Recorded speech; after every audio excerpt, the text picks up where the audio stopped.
Crime de masse au Vietnam, le massacre de My Lai. Sommes-nous toujours du côté des gentils? En tout cas, c'est ce que les gouvernements et la presse essaient de nous faire croire. Pourtant, de nombreux crimes et atrocités ont été commis et cachés pendant les conflits. Alors on va en découvrir un aujourd'hui, le massacre de My Lai, ainsi que les tentatives et raisons utilisées pour le masquer. Alors, si vous voulez voir comment hier et aujourd'hui encore on nous fait croire que nous sommes les gentils, vous êtes au bon endroit.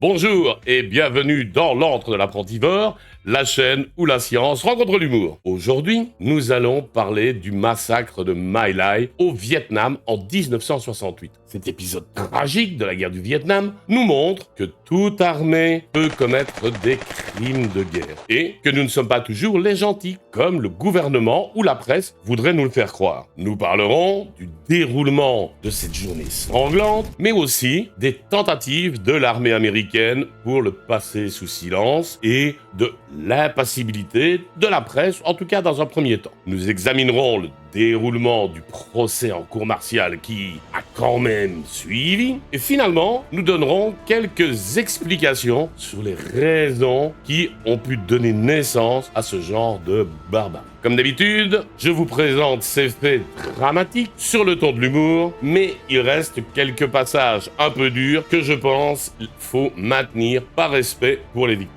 Alors, pensez à vous abonner si vous voulez en apprendre toujours plus sur le monde qui nous entoure, car je publie de nouvelles vidéos et de nouvelles informations toutes les semaines. Et maintenant, on part de suite pour le Vietnam de 1968.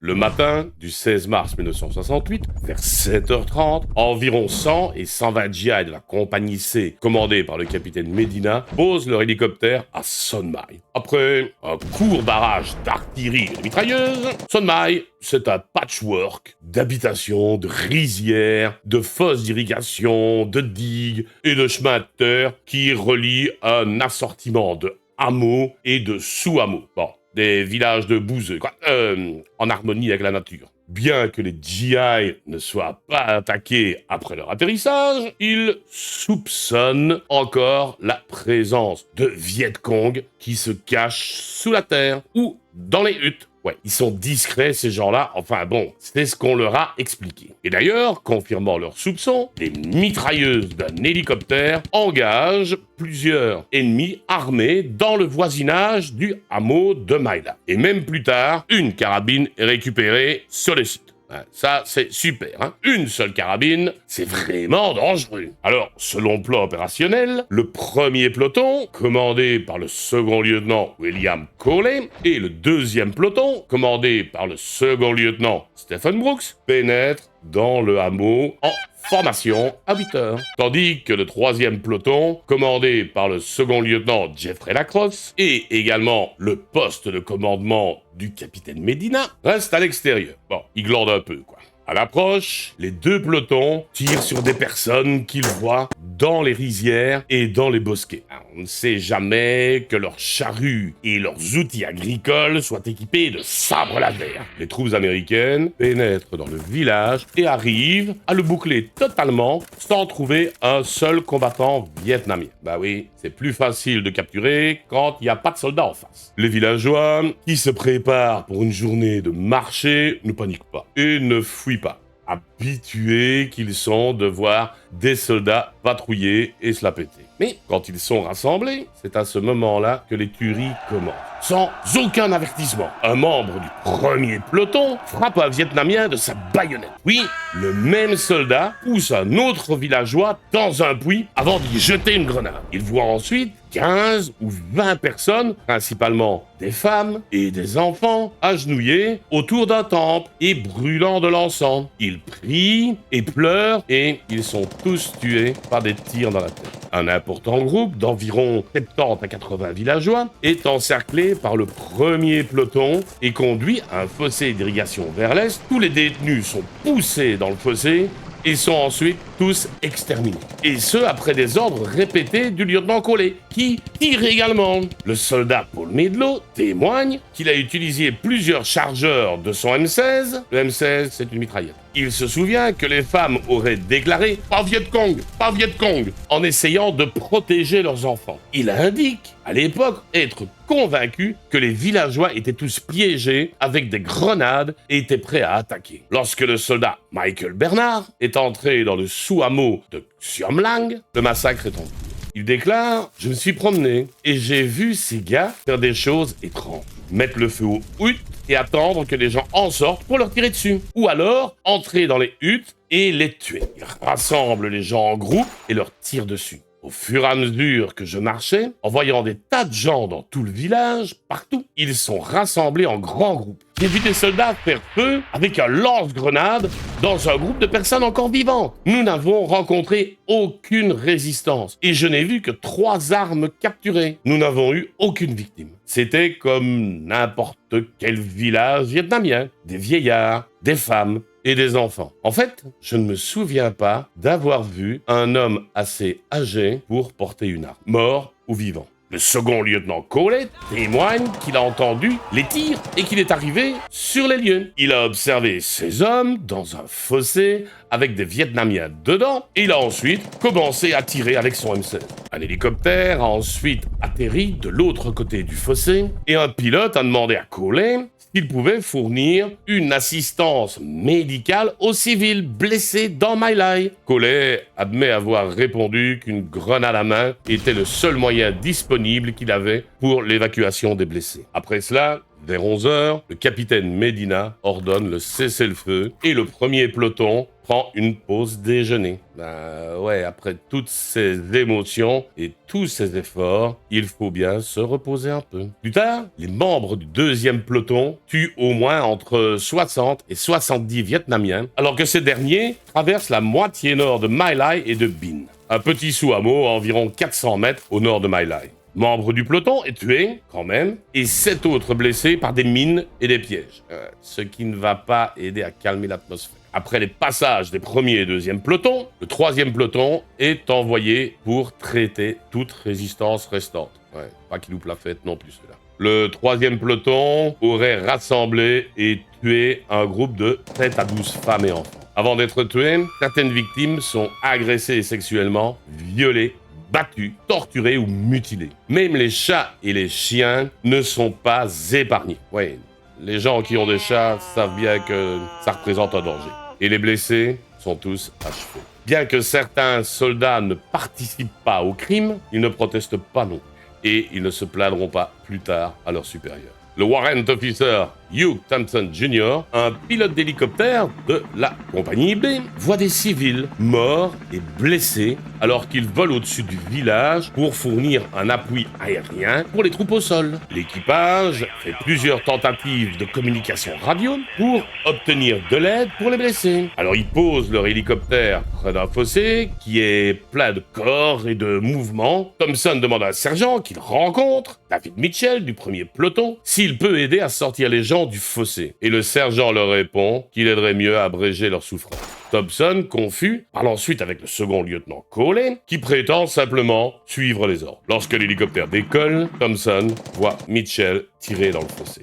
Thompson et son équipage voient une femme non armée être frappée et abattue à bout portant par Medina, qui, plus tard, affirme qu'il pensait qu'elle tenait une grenade à main. Thompson voit ensuite un groupe de civils, composé d'enfants, de femmes et de vieillards, qui se cachent dans un abri qui est abordé par les troupes. Thompson pose de nouveau l'hélicoptère et dit à son équipage que si les soldats tirent sur les Vietnamiens alors qu'ils essayent de les sortir de l'abri, ils pouvaient ouvrir le feu sur les soldats. Thompson témoigne ensuite qu'il parle à un second lieutenant, qui sera identifié plus tard comme Stephen Brooks, du deuxième peloton, et lui indique qu'il y a des femmes et des enfants dans l'abri, et demande si le second lieutenant peut les aider à les sortir. Selon Thompson, le second lieutenant a déclaré que la seule façon de les sortir était avec une grenade à main.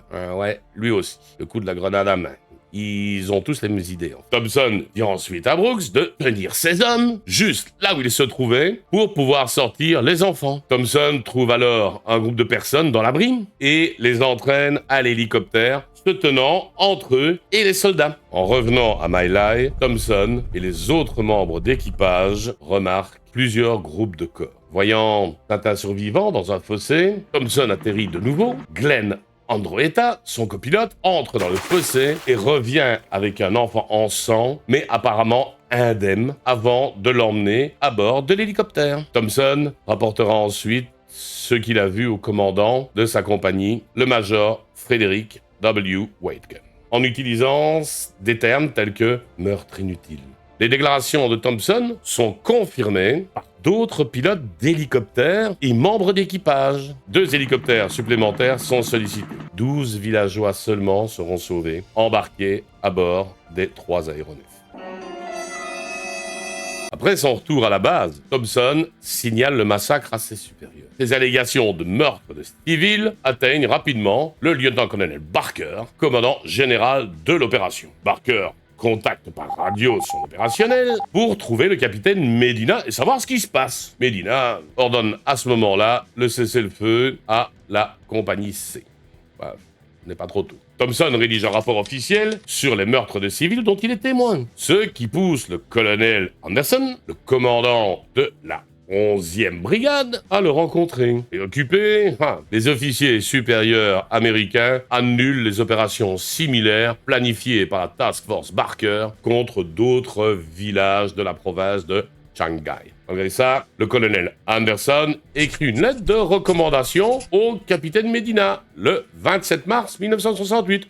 Bravo mon gars! Le lendemain, le commandant de Task Force Barker soumet un rapport concernant l'opération du 16 mars dans laquelle il déclare que l'opération dans My Lai est un succès, avec 128 partisans Vietcong tués. Le commandant de la 3e division d'infanterie, le major général Samuel Custer, envoie un message de félicitations à la compagnie C. Même le général Westmoreland, le chef du Military Assistance Command Vietnam, félicite également la compagnie C pour une action exceptionnelle. Ah, ça, elle est exceptionnelle. Et pour avoir porté à l'ennemi un lourd coup. Plus tard, dans ses mémoires, il est revenu sur ces déclarations en décrivant l'événement comme le massacre conscient de bébés, d'enfants, de mères sans défense et d'hommes âgés. Et ce, dans une sorte de cauchemar diabolique au ralenti qui a duré pendant une bonne journée, avec une pause froide pour le déjeuner.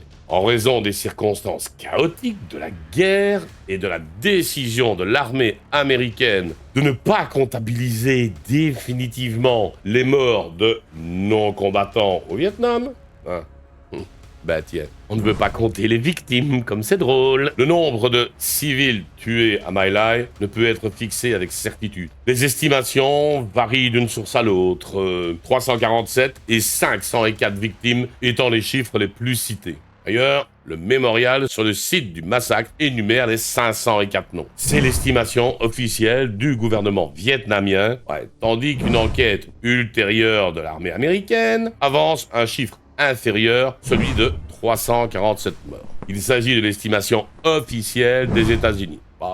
Il faut dire que les bilans universitaires retiennent plus la fourchette haute des victimes, c'est-à-dire plus ou moins 500. Sur le mémorial, à côté des 504 noms de personnes tuées, les âges sont précisés. De 1 à 82 ans. Donc 50 victimes âgées de 0 à 3 ans, 69 victimes âgées de 4 à 7 ans, 91 victimes âgées de 8 à 12 ans et 27 victimes de plus de 70 ans. Alors les premiers rapports affirment que 128 Vietcong et 22 civils sont tués dans le village lors d'une lutte féroce, si l'on en croit à l'époque le magazine Star and Stripes. Soldats d'infanterie américains ont tué 128 communistes dans une sanglante journée de combat. Les premières enquêtes de l'opération à My Lai affirment que quelques 20 civils ont été tués par inadvertance pendant l'opération. 6 mois plus tard, Tom Glenn, un soldat de la 11e brigade, écrit une lettre à l'attention de ses supérieurs où il décrit une brutalité continue et routinière contre les civils vietnamiens de la part des forces américaines au Vietnam. Il les a personnellement vus et il conclut « Il serait vraiment terrible de croire qu'un soldat américain qui possède une telle intolérance raciale et le mépris de la justice et du sentiment humain est un prototype de tout caractère national américain. Mais la fréquence accrédite en partie de telles croyances. J'ai vu cela, non seulement dans ma propre unité, mais aussi dans d'autres avec lesquels nous avons travaillé. Et je crains que ce ne soit universel. Si tel est le cas, c'est un problème qui ne peut être négligé et qu'il est peut-être possible d'éradiquer par une mise en œuvre plus ferme des codes de l'armée et des conventions de Genève. Alors, les 3 militaires américains qui ont tenté de mettre fin au massacre et de sauver les civils cachés sont dénoncés comme traîtres par plusieurs députés américains. Colin Powell, chef adjoint du personnel des opérations de la division, et alors âgé de 31 ans, est chargé d'enquêter sur la lettre, qui ne se réfère pas spécifiquement My Lai, car Glenn a une connaissance limitée de ces événements précis. Dans ce rapport, Powell écrit « Dans le cadre d'une réfutation directe de cette représentation, les relations entre les soldats de la division américaine et le peuple vietnamien sont excellentes. » Ah, certains d'entre vous se rappellent peut-être que Colin Powell fut commandant en chef des armées pendant la guerre du Golfe et ensuite secrétaire d'État à la Défense. C'est lui qui a présenté aux Nations Unies le rapport sur les soi-disant armes de destruction massive de Saddam Hussein. Bon, il reconnaîtra plus tard avoir lu de la et démissionnera au début du 2e mandat de Bush fils. Sans doute dégoûté. Mais à cette époque-là, la manipulation de Powell est caractérisée par certains observateurs comme un blanchiment des atrocités de My Lai. En mai 2004, alors qu'il est secrétaire d'État, Powell déclare à Larry King de la CNN « Je veux dire que j'étais dans une unité qui était responsable de My Lai. Je suis arrivé après My Lai. Vous savez, dans la guerre, des événements horribles comme celui-là se produisent de temps en temps et il faut le déplorer. » En août 1967, un rapport de 200 pages est complété. Il conclut que de nombreuses troupes américaines n'avaient qu'une compréhension partielle des conventions de Genève. Cependant, aucune mesure palliative ne fut prise. Indépendamment de Tom Glenn, le spécialiste Ronald Ridenhour, ancien artilleur sur hélicoptère dans la 11e brigade, évoque une lettre en mars 1969 envoyée à 30 membres du Congrès, les implorant d'enquêter sur les circonstances entourant l'incident de Pinkville. Pinkville, c'est le nom américain de My Lai. La plupart des destinataires de la lettre de Ridenhour l'ignorent, à l'exception du député O'Donnell et de 2 autres sénateurs. O'Donnell exhorte la commission des forces armées de la Chambre des représentants des États-Unis à demander aux fonctionnaires du Pentagone de mener une enquête. Mais le conseiller juridique de l'armée, Robert Jordan, qui est chargé de parler à la presse, refuse de confirmer les allégations contre Coley. En novembre 1969, le lieutenant-général William Pierce est nommé pour procéder à une révision approfondie de l'incident de My Lai. Le rapport final de Pierce est très critique pour les officiers supérieurs de la brigade qui ont participé à la dissimulation et aux soldats de la compagnie C pour leurs actions à My Lai. Selon les conclusions de Pierce, les membres du 1er bataillon ont tué au moins 175 à 200 hommes, femmes et enfants vietnamiens. Les éléments dont nous disposons ne permettent pas de confirmer plus de 3 ou 4 individus comme appartenant au Viet Cong. Bien qu'il y eut certainement plusieurs Viet Cong non armés et peut-être beaucoup de sympathisants et de sympathisants plus actifs. Un homme de la compagnie a été signalé comme blessé par la décharge accidentelle de son arme. En fait, le soldat Carter se serait tiré lui-même une balle dans le pied pour être évacué du village quand le massacre a commencé. Alors, il y a eu beaucoup de critiques sur le rapport de Pierce qui souligne notamment qu'il cherchait à rejeter la faute sur 4 officiers qui étaient déjà morts, ils avaient été tués au combat. Et en outre, le rapport de Pierce évite de tirer des conclusions ou des recommandations concernant l'examen plus approfondi du traitement des civils dans une zone de guerre. Donc en fait, oui, ça existe, mais on ne change rien quand même. En 1968, un journaliste américain, Jonathan Shell, écrit que dans la province vietnamienne du Quang Ngai, où le massacre de My Lai s'est produit, jusqu'à 20% de tous les villages ont été détruits par les bombardements aériens et par l'artillerie, y compris par l'utilisation de napalm. 40% de la population est constituée de réfugiés et les pertes civiles totales sont proches de 50 000 par an. En ce qui concerne le massacre de My Lai, il déclare « Il ne fait aucun doute qu'une telle atrocité n'était possible que parce que tuer des civils et détruire leur village était devenu la règle et non l'exception dans notre conduite de la guerre. » En mai 1970, un sergent écrit au conseil d'état-major de l'armée, Westmoreland, une lettre confidentielle dans laquelle il s'épanche sur les meurtres de civils. Selon lui, il y aurait un My Lai par mois depuis plus d'1 an, et ce, en 1968 et 1969. Alors voilà, vous voyez comment un État, même démocratique comme le nôtre, peut manipuler l'information et raconter ce qu'ils ont envie. Pensez donc à ce qu'il se passe dans les conflits actuels, et encore, pas bien vu le rôle de la presse qu'on va examiner plus tard dans la vidéo.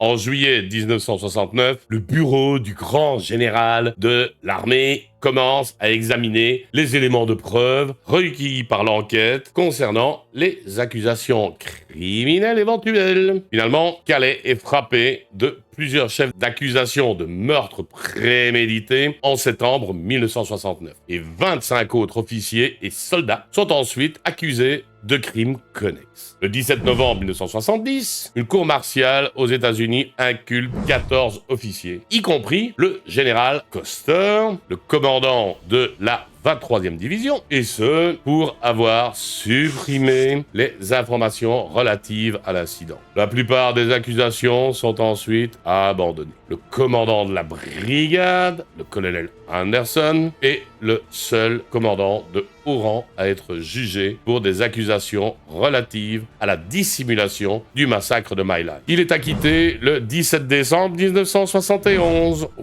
cours du procès de 4 mois, le lieutenant Collet affirme systématiquement qu'il suivait les ordres de son commandant, le capitaine Medina. Malgré cela, il est condamné à la prison à perpétuité le 29 mars 1971, après avoir été reconnu coupable du meurtre prémédité d'au moins 20 personnes. 2 jours plus tard, le président des États-Unis, Richard Nixon, prend la décision très controversée de faire sortir Calais de sa prison de Fort Benning, en Géorgie, et de le placer en résidence surveillée en attendant le procès en appel. La condamnation de Collet est confirmée en appel. Mais en août 1971, la peine de Collet est réduite à 20 ans. Collet finit finalement par purger 3 ans et demi de résidence surveillée à Fort Benning. En septembre 1974, il est libéré par le secrétaire d'État à l'armée, Bob Colway, et Calais devient en même temps un héros de l'extrême droite américaine. Dans un procès séparé, le capitaine Medina refuse de porter la responsabilité des ordres qui ont mené au massacre et est acquitté de toutes les accusations. Cependant, plusieurs mois après son acquittement, Medina admet qu'il a supprimé des preuves et menti au colonel Anderson au sujet du nombre de civils tués. En fin de compte, sur les 26 hommes initialement inculpés, le lieutenant Collet est le seul condamné. Les résultats de la cour martiale de My Lai n'ont pas permis de faire respecter les lois de la guerre établies dans les tribunaux de guerre de Nuremberg et de Tokyo. Dans l'ensemble, à l'exception de la cour martiale de My Lai, 36 procès militaires furent organisés par l'armée américaine de janvier 1965 à août 1973 pour des crimes commis contre des civils au Vietnam. Les peines légères prononcées contre des soldats présents à My Lai ainsi que la réticence à tenir pour responsable leurs supérieurs découlent en partie de la méthode de dénombrement de ce qu'on appelle la Mea Cook Rule, qui était une règle plus ou moins officieuse selon laquelle les soldats ne seraient pas poursuivis pour avoir tué des blessés ou des civils vietnamiens. C'était une règle que les soldats connaissaient, qui était informelle au niveau de l'armée. Voilà, ils savaient bien, ils pouvaient le faire, c'était couvert, on ne s'inquiétait pas. Et cette dernière règle encourageait même les soldats américains à faire peu de cas de la vie des civils sud-vietnamiens. Selon le journaliste Nick Turse, cela a pu engendrer des massacres moins connus que celui de My Lai, et ce, sans parler de la mise en place d'un modèle de crime de guerre au Vietnam. Alors, l'opinion publique américaine pense que ce massacre est unique ou une exception. Or, en consultant les archives, Nick Sturz est tombé sur des dossiers d'un groupe de recherche secret, le Vietnam War Crime Working Group, qui montre que l'armée américaine avait compilé les preuves de plus de 300 massacres, meurtres, viols ou tortures commis par des soldats américains.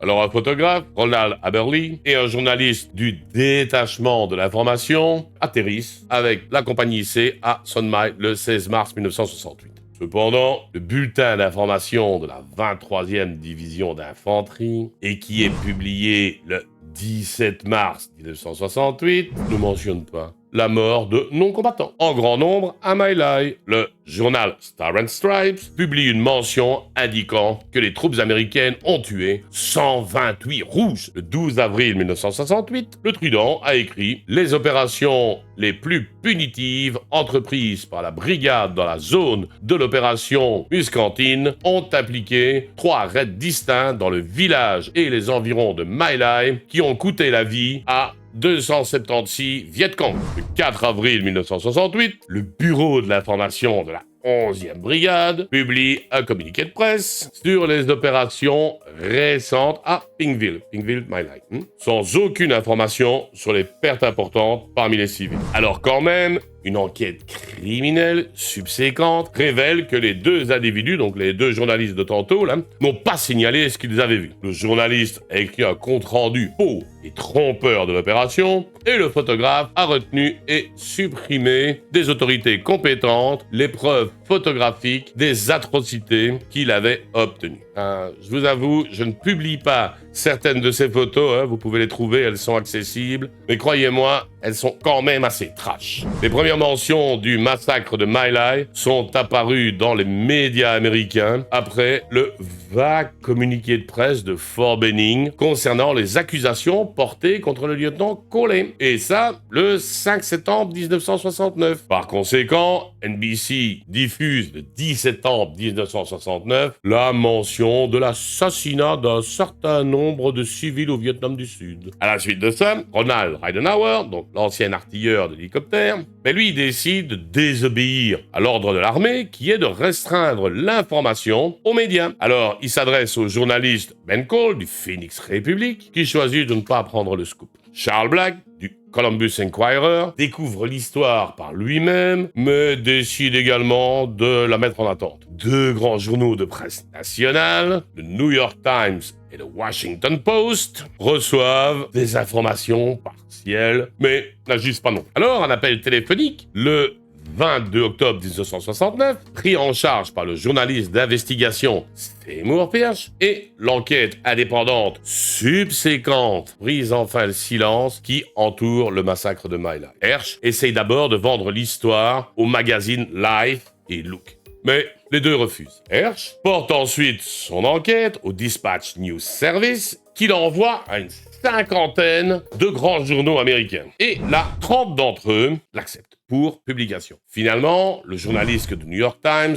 Harry Kamin, enquête plus profondément et trouve plusieurs survivants du massacre de My Lai. Il estime le nombre de civils tués à 567. Ensuite, Ben Cole publie un article suite aux affirmations de Ridenhour et le décrit comme un soldat lanceur d'alerte et commence à découvrir la vérité sur le massacre de My Lai. Alors Joe Esteratz, du Plane Dealer, et qui est un ami de Ridenhour, le photographe de tantôt, là, qui avait pris des photos des corps, mais ne les avait pas publiées, et lui, connaissant la preuve photographique du massacre, il publie les photographies de cadavres de vieillards, femmes et enfants le 20 novembre 1969. L'article du magazine Times, le 28 novembre 1969, et dans le magazine Life, le 5 décembre 1969, amène finalement le massacre dans le débat public.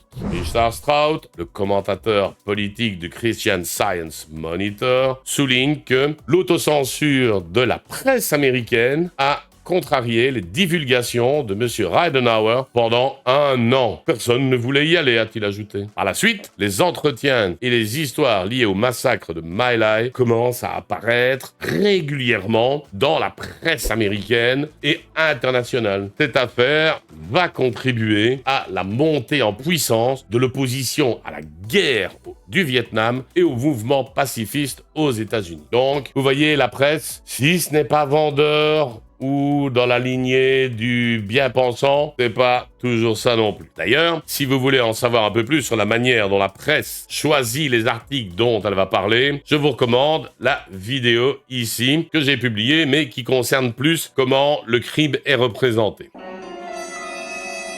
Alors, on pourrait tenter d'expliquer les raisons de ce massacre. Comment est-ce que des gens apparemment bien se mettent à commettre des actes d'une grande atrocité? Eh bien, on peut avancer plusieurs éléments. D'abord, par des éléments contextuels, notamment géographiques. Le Vietnam est très éloigné des États-Unis. Les soldats peuvent se sentir loin de chez eux, au bout du monde, et ne plus trop savoir où ils en sont. Culturellement, la population et sa culture sont mal connus des soldats. Ils se sentent un peu chez les extraterrestres, perdus. Il est aussi difficile de différencier le civil du combattant. L'adversaire ne porte pas d'uniforme, et tout civil peut être un ennemi potentiel. C'est la même chose en Irak et en Afghanistan, etc. bien sûr. L'ennemi est invisible. Il frappe au hasard. Il est difficile d'être rassuré et de se sentir à l'abri. À n'importe quel moment, une attaque peut se produire. Tout l'ensemble de ces conditions met les nerfs à fleur de peau et épuise. Ça entraîne une angoisse et une peur intense à laquelle s'ajoute parfois un grand désir de revanche. D'autant que les soldats sont jeunes et plusieurs sans expérience du combat. Ouais, on pourrait dire que tout ceci quand même concerne la majorité des soldats engagés. Et pourtant, ils ne commettent pas tous ce genre d'atrocité. Alors, ça n'explique pas tout. Mais on peut ajouter que les ordres globaux qui mentionnent le respect de la Convention de Genève et autres conventions sur les règles de guerre et sur le traitement des civils en temps de guerre sont peu transmis et restent assez vagues pour les gens sur le terrain. Car franchement, comme toutes les armées des pays démocratiques, l'armée américaine proscrit et réprime les actes criminels en temps de guerre. Mais ce sont des choses globales, lointaines, et ces règles doivent être régulièrement rappelées, surveillées, et les fautes doivent être punies. Alors si les cadres intermédiaires, les chefs de peloton, de compagnie, etc., ne maintiennent pas la discipline en faisant appliquer les ordres généraux, il y a une espèce de discontinuité. Et chacun, finalement, fait un peu sa guerre lui, tout seul. De même, si les ordres criminels sont une source de criminalité, logique, l'absence d'ordre clair qui limite les agissements est également une source de difficulté, même pour les gens les plus ordinaires. Si on me dit pas ce que je dois faire, si on me rappelle pas régulièrement que ça, je peux pas, dans une situation de stress, de crise, comme on vient de voir, je sais plus trop comment réagir. On peut évidemment ajouter encore à ça le rôle du leader. Si le chef le fait, moi aussi. Si vous avez un leader charismatique, vous allez être plus tenté de le suivre. Et également, l'effet de groupe. Si mon copain et le copain et celui-là le font, je vais le faire aussi. Et bien sûr, il ne faut pas non plus négliger la cruauté qui est propre à chacun d'entre eux. Et voilà, c'était donc l'histoire du massacre de My Lai. Vous pouvez donc voir que toute armée peut commettre des atrocités. Ce n'est pas seulement l'ennemi qui est le mauvais. Alors pensez au conflit actuel et ce qu'il peut se passer par rapport à ce que les gouvernements et la presse nous racontent. Il peut être souvent utile d'aller regarder les avis des dirigeants et des journaux de ceux d'en face, voir un peu ce qu'ils racontent. Bon, maintenant c'est clair, ils racontent aussi ce qui les arrange. Mais au moins, on peut recouper certains avis et ça permet de faire les liens entre différentes positions. D'ailleurs, on peut voir une très belle image de ça dans le film Le jour le plus long, où, et je pense que c'est John Wayne, qui, à un moment, qui interprète un général américain, et qui dit, en voyant les conditions du débarquement, je me demande de quel côté est Dieu. Et plus tard, dans le film, Kurt Jürgens, qui lui interprète le rôle d'un général allemand, déclare aussi, vu la réussite du débarquement, je me demande de quel côté est Dieu. ce qui exprime bien que chacun a l'impression de défendre une juste cause. Alors, si vous avez apprécié cette histoire ou appris quelque chose, pensez à laisser un pouce bleu. Si vous avez des questions, des remarques ou des anecdotes à raconter, vous pouvez les laisser en commentaire pour la communauté et j'y réponds aussi vite que possible. Et bien sûr, pensez à vous abonner pour ne rien rater des prochaines publications de l'Antre de l'apprentivore. Au revoir, à bientôt, ciao!